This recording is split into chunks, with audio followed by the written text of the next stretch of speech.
Of course, the only thing I'm good at. Let's go.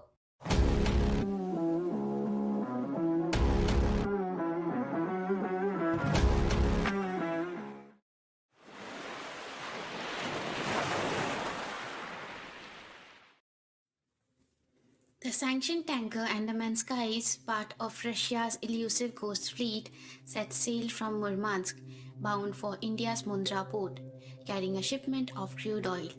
However, upon arrival, it was unexpectedly turned back due to insufficient documentation. This rare move signaled a potential tightening of India's regulations on Russian oil shipments.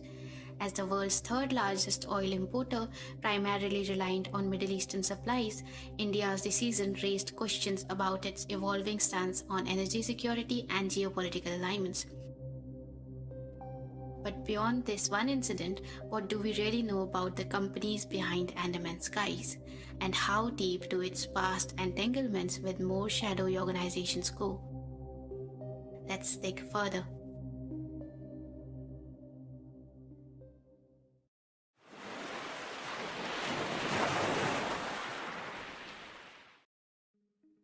So the first thing that we're gonna do is go to Ship Atlas and search for the vessel's name, that is Andaman Skies. And as you can see, the route here, where it is showing that the reported destination, the last destination was Mundra port, and she originated from Murmansk port of Russia. In order to get more information about the vessel, you can check on its live AIS data. So as you can see, 6 minutes ago, it was seen near both sides of Egypt. Moreover, you can also see historical AIS data where it has previously been the ports. Like as you can see, there was Sika port of India as well. This is Open Sanctions, a website for everything related to the sanctioned companies and vessels which are originated from Russia and support the regime. This is the company which is linked to the vessel North Pole Marine, which happens to be the manager company for the vessel. And its registered owner is Dubai Navigation Limited, as you can see in its assets.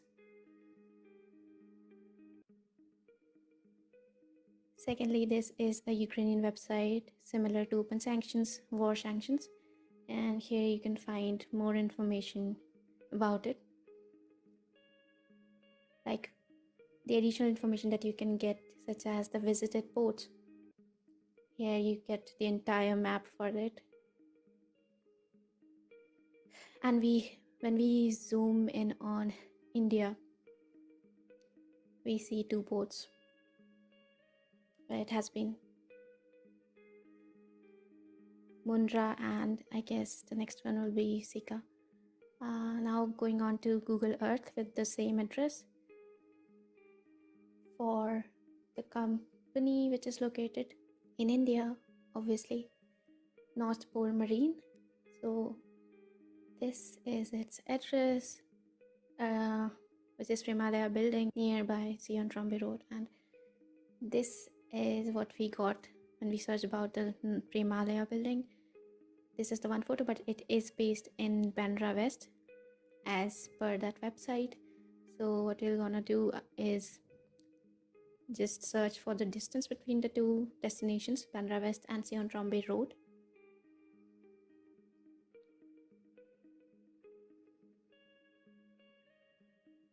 It's a lot far. Like we didn't, like it can't be the same location, as you can see.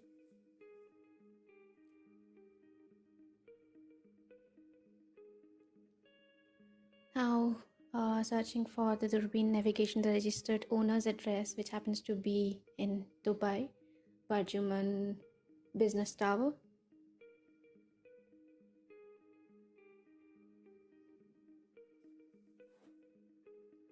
I haven't found much about this so-called address, and there is no possible website of the two companies. It gives off an indication of shell entities, and this is Equasis, which you can use for a lot of detailed info about a vessel or a company.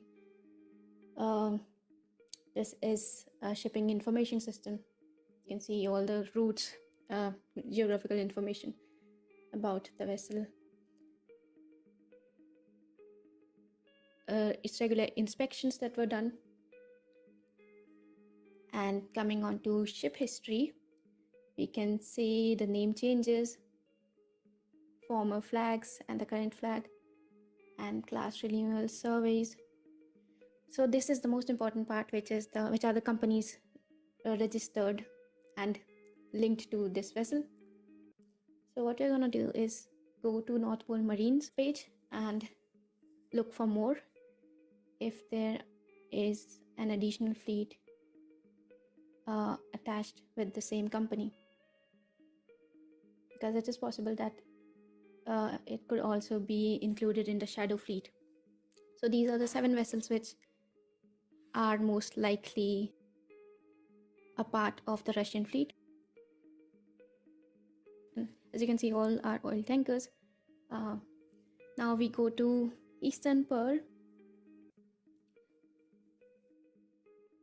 We look for again the companies and look for the patterns of the 7 vessels, the companies which come up on a regular basis, the recurring names. And then we will make a whole graph about it,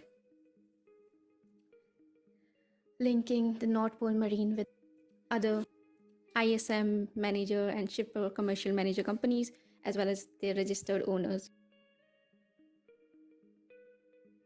So there's this recurring name which is Radiating World Shipping, which if you search about it, Radiating World Shipping Services,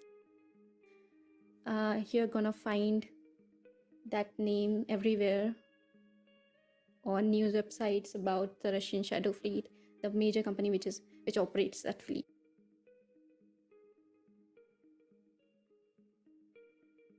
Now it has shifted to One Moon Marine Services because it was recently terminated.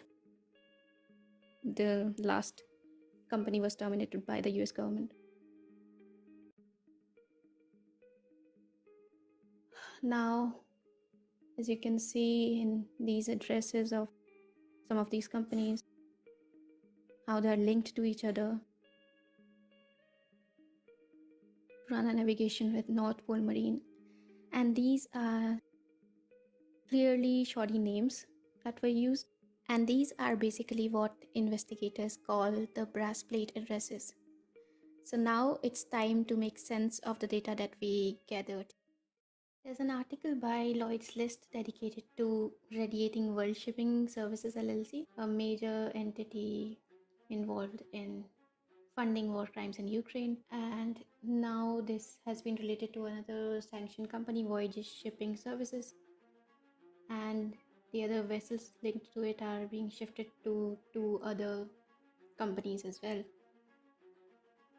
And additionally, 4 brass plate addresses around Dubai are still being operated by the same company. Now on the UK government website, its disqualification status is clearly mentioned, which happened on 9 April, just a few days before this video was published, and I was completely unaware of that. And do you notice the address, which was also the same for Durbin Navigation Limited, quite interestingly. Okay, so I just made 2 graphics so that I can categorize the data better. And as you can see, North Pole Marine has been linked to 7 registered owner, 1 for each vessel that we discovered.